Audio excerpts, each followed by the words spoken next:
वाकई ये खुदे दुल्हा जैसे बन के आए आज, और आपको क्या हम कह सकते हैं। भगवान करस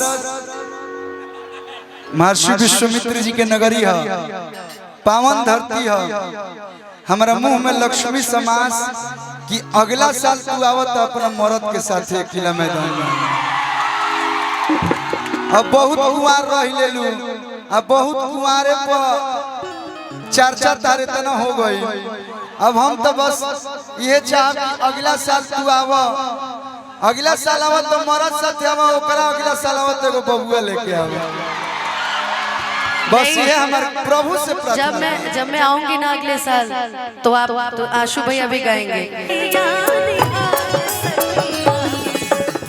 कि चारों दुल्हा में बड़का कमाल सखिया, चारों दुल्हा में बड़का कमाल सखिया, आजू मिथिला नगरिया निहाल सखिया, ओ आजू मिथिला नगरिया निहाल सखिया, चारों दुल्हा में बड़का कमाल सखिया, चारों दुल्हा में बड़का कमाल सखिया।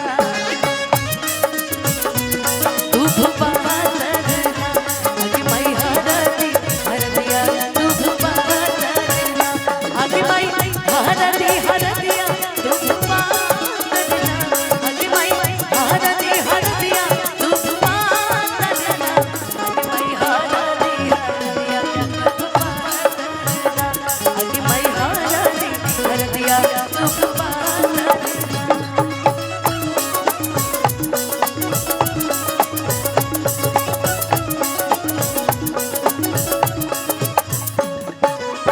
जिकराला जोगी बोली जप तप कहिले,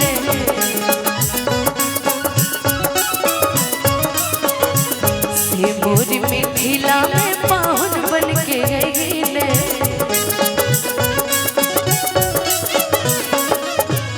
जिकराला जोगी बोली जप तप कहिले, से मोर मिथिला में पाहुन बन के गईले, कि आजू लोढ़ा से सिकाइन कर गाल सखिया, आजू लोढ़ा से सिकाइन कर गाल सखिया, चारों दूल्हा में बड़का कमाल सखिया, चारों दूल्हा में बड़का कमाल सखिया।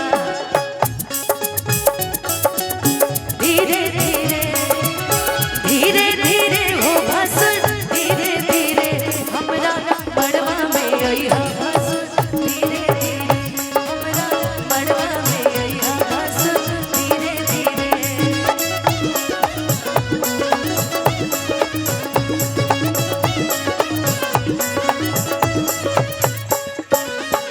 और ये गीत के एगो बड़ा सुंदर लाइन, जोड़े जोड़े कुड़िया जोड़े रे जान दे,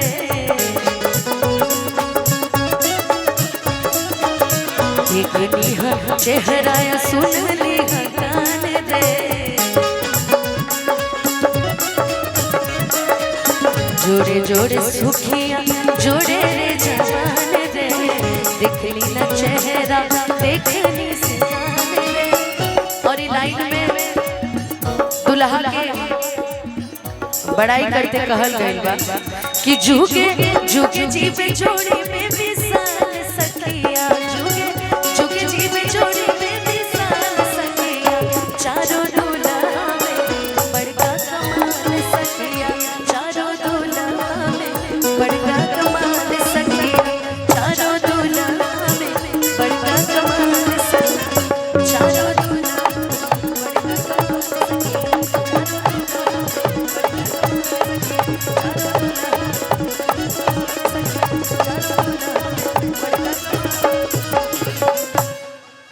कि चारों दूल्हा में बड़का कमाल सखिया। हम चाहब कि